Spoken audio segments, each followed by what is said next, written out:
Well, we start today's programme, Ethiopia, where in an unprecedented act of defiance against the federal government, Tigrayan officials are set to press ahead with regional elections tomorrow. Ethiopia's upper house said on Saturday that the plans by the northern Tigray region to hold their own parliamentary elections was unconstitutional, setting up a potential clash between the central government and the powerful Tigray People's Liberation Front, a ruling coalition of ethnically based parties.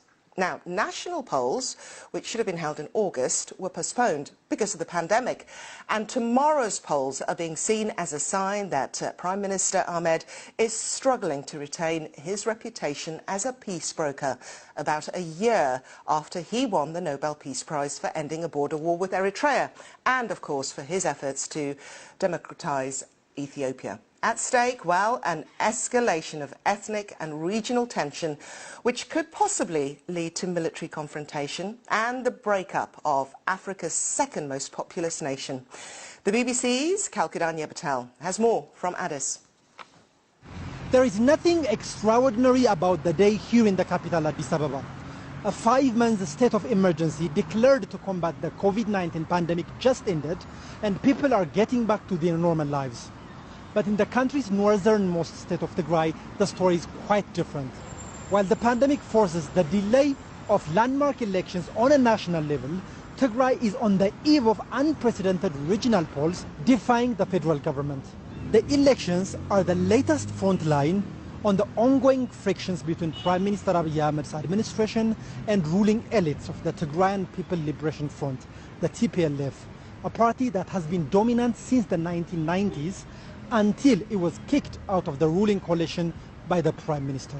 Authorities in Addis Ababa say the elections are unconstitutional and illegal.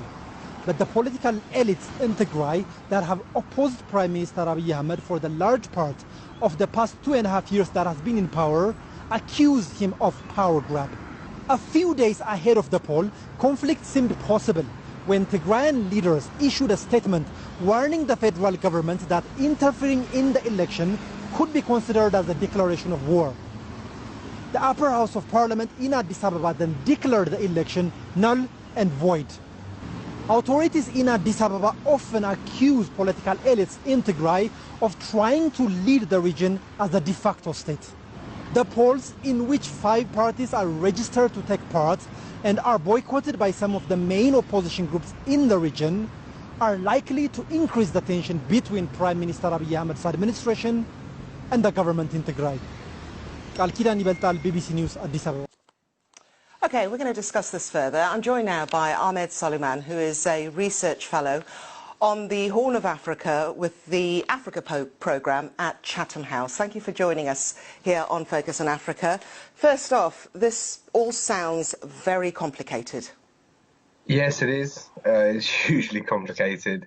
I think what we're seeing really is the fruits of a very turbulent transition in Ethiopia, particularly since Abiy Ahmed has come into power in 2018. And a standoff between one of the key regions in the country, the Tigray region, and its regional government and the central government. So what likelihood is there then that things are going to stay peaceful if this election goes ahead tomorrow? I think the election will go ahead tomorrow. The regional leaders in Tigray and Debretsion Gebremichael, the leader there, has said so, and all indications are they've come out with information that over 2,500 polling stations are ready for the elections tomorrow, and over 2.5 million people are expected to cast their votes. But I think that forceful intervention does seem unlikely ahead of the elections. The Prime Minister, Abiy Ahmed, has ruled out sending in federal forces in to stop the election.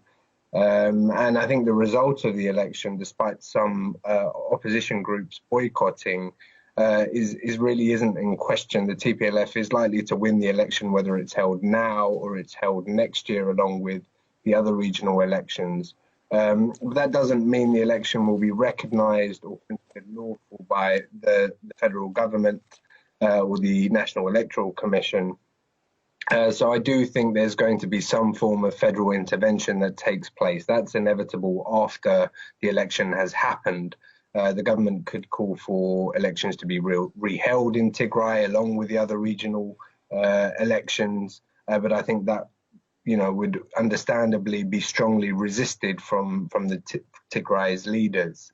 And the best outcome really would be if this post-electoral intervention led to a proper dialogue between the Tigray regional leaders in the TPLF and the federal government, which is really yet to happen since Abiy Ahmed came into power.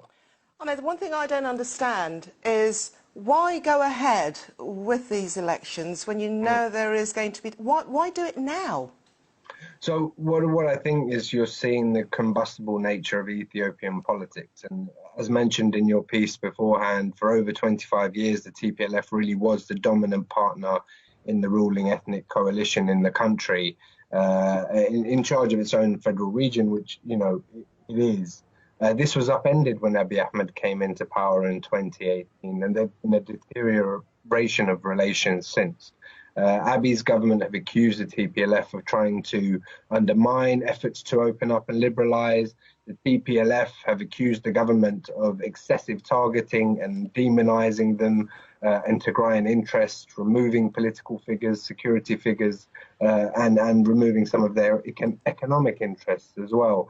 So this has really built up over the last couple of years, and the TPLF then left the ruling coalition when the Prime Minister transformed the former party into the now Prosperity Party in 2019. So you have a real breakdown in relations and no real significant attempt to bridge that gap, to mend relations, to constitute dialogue that might lead to an improvement. So I think, what we're seeing with Tigray pursuing its own regional elections really reflects on the breakdown and deterioration between the federal government and Tigray's government. Ahmed Solomon, thank you very much for that very helpful insight. Thank you.